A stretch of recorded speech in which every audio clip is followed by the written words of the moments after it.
劳工医院负责的一位西医，名叫范守渊，他原是一个国民党党员，所以院中一切都得到市党部的支持。许延夫住进了劳工医院，本来一个人都不知道，但是他的太太与诸暨同乡稍有往还，不免透露了一些消息。林之江本来是他的随从，知道了这件事，非但不念旧情，反而认为是自己立功的大好机会。他预先到劳工医院四周查看，果然见到许延夫太太时常送东西进去，但是劳工医院房屋高大，四周都是铁栅，一到晚上铁门紧锁，任何人都不能随意出入。一天，林之江扮成一个重病人，蒙着背头，带着一个很大的衣包，有2个人扶着送进劳工医院，说是有头风病，常常跌倒在马路中。医生一时查不出他的病源，就让他住院。到了深夜，他就偷偷地摸进许延夫的那间房间，许延夫睡得正浓，他就拔出利刃，对准许的要害，重重地戳了几刀，许延夫连声息都没有，就此一命呜呼。林之江设计得很周密，他在进医院时带去的衣包，内中藏有白布1匹，他先把白布附在3楼铁栏上，附紧之后，就把成匹白布抛出劳工医院围墙外，事后就沿着白布逃出劳工医院。这件案子当时报纸上大登特登，林之江只顾立功，连同乡老友都出卖了。但是也有些人物始终不屈不挠，无论怎样威迫利诱，总是拒绝和他们合作。最突出的一位人物就是王一婷。王一婷是我家世交，以书画名于时。数十年前，日本人到上海都要带一张王一婷的画回去，否则等于入宝山而空手回。后来上海一家日本人经营的最大的轮船公司请他做买办，他抱定一个宗旨，做生意无所谓，一旦敌我之势形成，他就跳出圈子，避免卷入漩涡，而且和日本人讲得明明白白，他绝不参与政治，日本人也拿他没有办法。抗战开始之后，他既不逃，也不与日本人交往，日军非但不威胁他，还百般加以保护，不许任何人对王一婷有所侵犯。伪组织建立之后，一张争取名单中就有王一婷的大名。林之江为了争功，竟然在日军重重保护之下，突然进入王氏私邸，要他出面参加伪组织。王一婷悠闲得很，与林含笑轻谈。林之江说：“你要不要看看我的枪法？”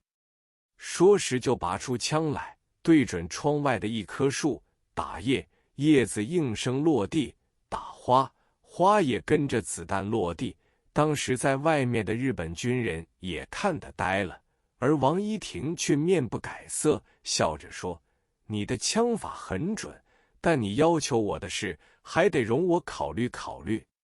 林之江只好失望而去。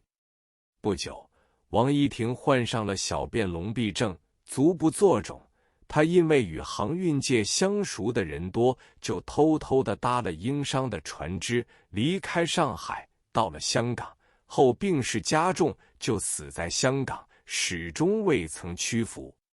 关于王一婷脱身离开上海的情况，传说很多，我已回忆不起来。不过林之江用枪法威胁他就范的一幕，腾传众口，知道的人不少。林之江不断地到租界上来枪杀反汪分子，当时死在他枪下的不知其数。据我所知，租界上的某探长就是死在他的枪下。当时某探长所在处戒备森严，而林之江于事后却站在马路中心，笑容满面，后施施然离去。据目击的人说，林之江打死了某探长之后，走的时候手上还把玩着盒子炮，简直无法无天。绑票盛行，百姓骇然。上海本来每年都有1、2宗绑票案，此间称为标参。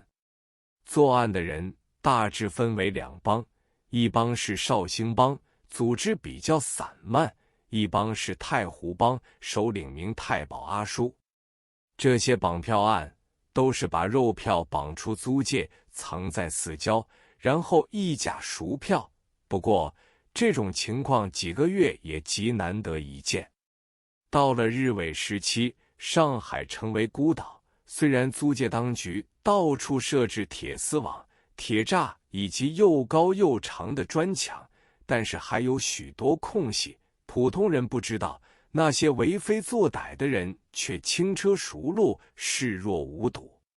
日伪时期开始之后，绑票案大为增加，几乎每天都有1宗，有时一天甚至有2、3宗之多。每天打开报纸一看，总可看到某人被绑，或某人在被绑时被打死的新闻。这种新闻使稍有声名的人都惊心动魄。我们中医界的名医之中，先后被绑的也有好几位，别人我不详知，只谈我的业师丁仲英老先生，他就在这时期被绑出租界，来信索款300万元。丁老师虽然名声很大，实际上他常做善事，一手来一手去，并没有多大积蓄，因此绑去之后，这笔赎款无法应付，危险性是大极了。如果被绑者家属不肯出钱把肉票赎回的话，绑匪往往会割了肉票的耳朵或手指，附在信内送到被绑者的家中，要是仍然不加理睬，被绑者就有被处死的可能，俗名叫做撕票。丁老师的境况我是知道的，经常收入和付出的钱实在不少，在收支比对后，存下来的款项却是少得出人意料，300万元的讨价简直无从谈起。当时我对这桩事情的后果很是担心，整整几晚睡不着觉。